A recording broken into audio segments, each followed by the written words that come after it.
Post-structuralism.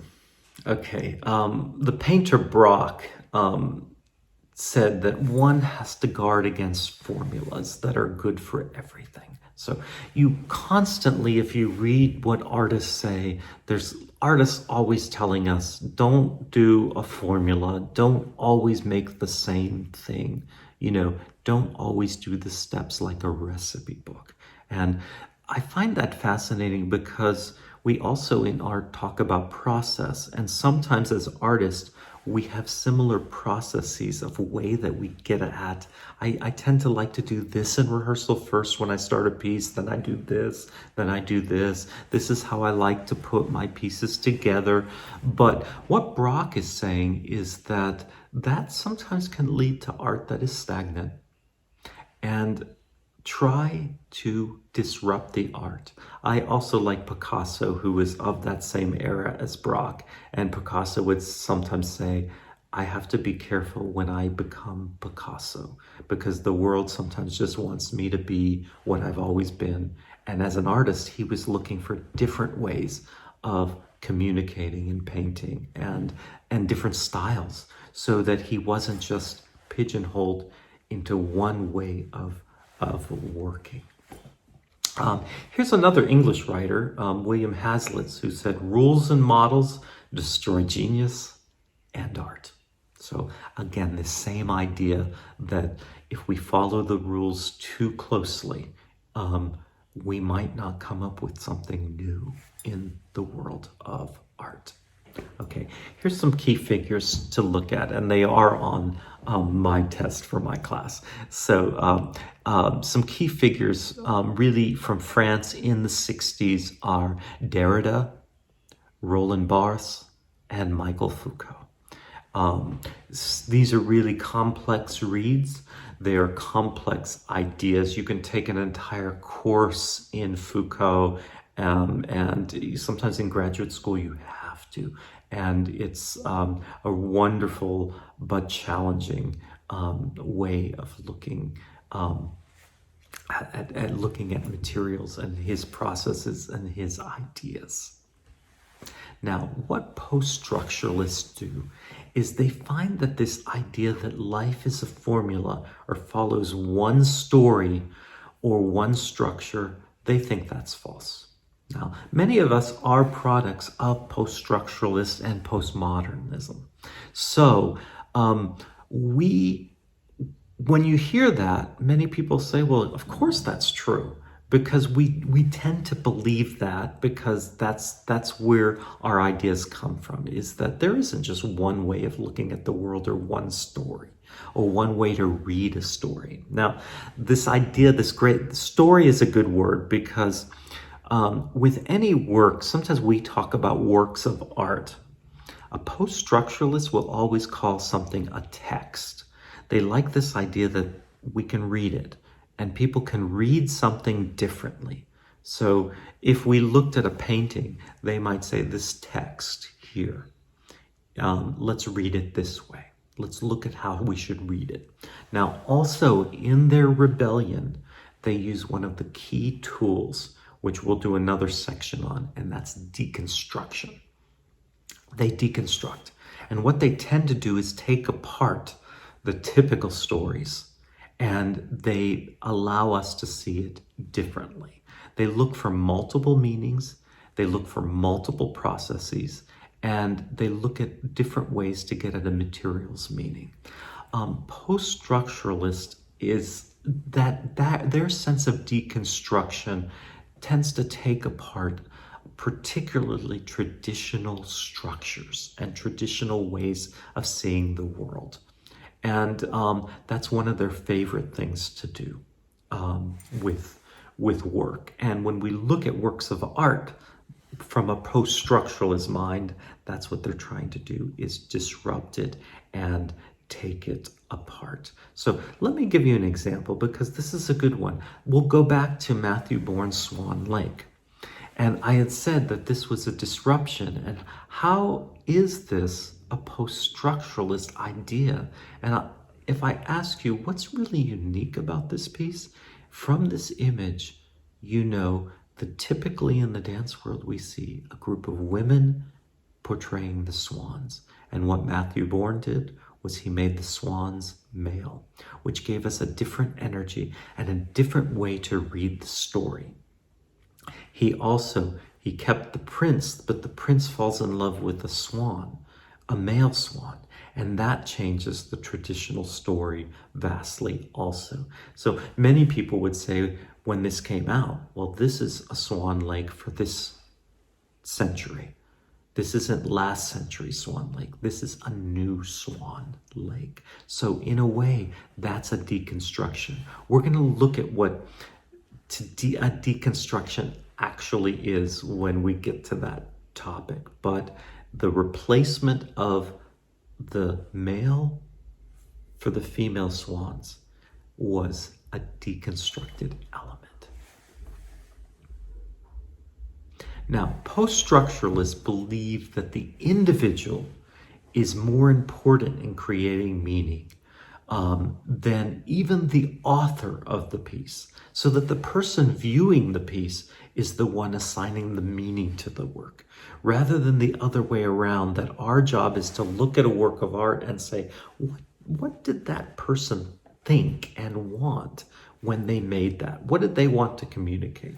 They're thinking in the other direction, that it's the interpretation and it's the viewer. Yeah, again, this is a vast departure in the world. Now, many people can say, that's really true because different cultures read things differently. An example that comes up sometimes in books is if people talk about the play Hamlet, that in the Elizabethan culture and consciousness, when Hamlet's father died and the mother married the uncle, the brother of the king, this was kind of strange, and it was just a strange culture. But there are some cultures in the world where this can happen, and this does happen. So what a post-structuralist would say is that different cultures would see this occurrence differently. So the Elizabethan English way of looking at it is one way, but it's not the only way to read this story. Others read this in a different way, and they interpret the story differently. This is the famous example of a painting.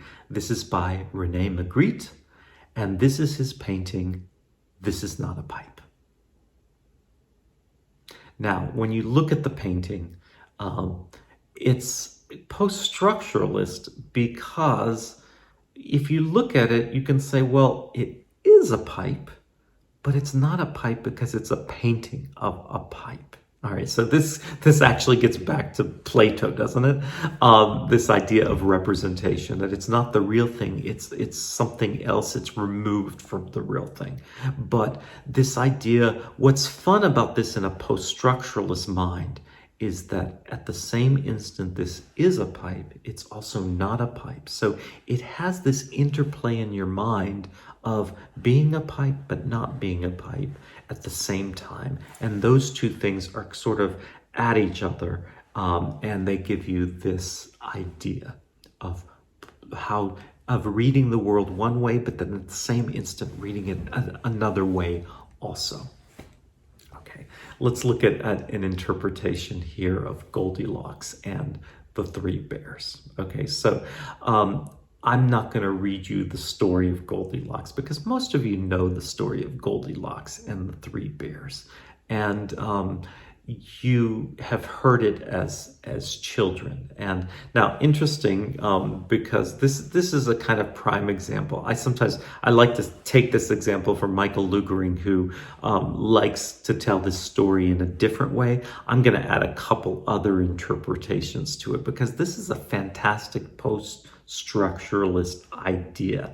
This idea was actually just used in the theater department production of Bob Rauschenberg's America, where they told the story of Goldilocks, but they told it from a different perspective. So, but if you think back to the classic way you heard the story, that there was a Goldilocks and she was in the woods, she went out for a walk, then she happened on a house, she went into the house, she tried the different porridges, too hot, too cold, just right. And she ate up the just right porridge. Then she found the chairs and she did the same thing where she had the chairs and the chairs were, too big, too small, and, too big, too small, and then just right, So, and then she broke the smallest chair into pieces.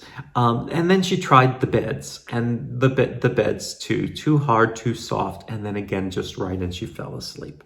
Then the bears came home. Okay, so the bears came home, and we suddenly got the who's been eating my porridge, and then the baby bear says someone's been eating my porridge, and they ate it all up. Okay, so we went through there. Same thing happened with the chairs, same thing happened with the beds, and then they discovered Goldilocks in the little bear's bed. And and then at the end, if we look at Goldilocks, typically she runs away and she's fine from that. She gets scared by the bears, and there's probably a moral to the story of why we tell little children that story. I think even originally it could be a little dark, the story that the bears could have eaten Goldilocks. So that I think the reader could decide. So that's something that you can Google and you can find out about the story and the bears. Now, here's the post-structuralist idea of it, if we look at it. Because a structuralist would say, well, yeah, there's a story there. It has a universal meaning. Most of us understand Goldilocks and the three bears.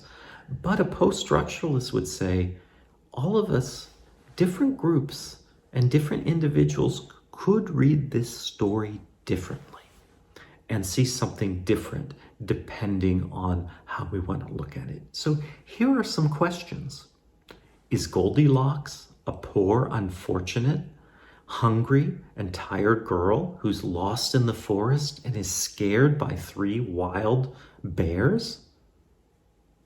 Or is Goldilocks a spoiled girl who breaks into other people's houses, eats their food, breaks their furniture, and sleeps in these other people's beds?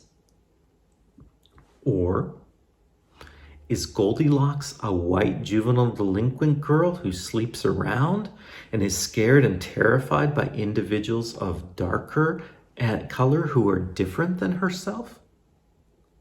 Or are the bears really Russians? And is Goldilocks a symbol for a lack of understanding of immigrant minorities? Or are the bears really a gay subculture? And why is Goldilocks invading the domicile of three polyamorous individuals? Or is there another meaning to this story? Can you find other meaning from the culture of what those symbols in that piece mean?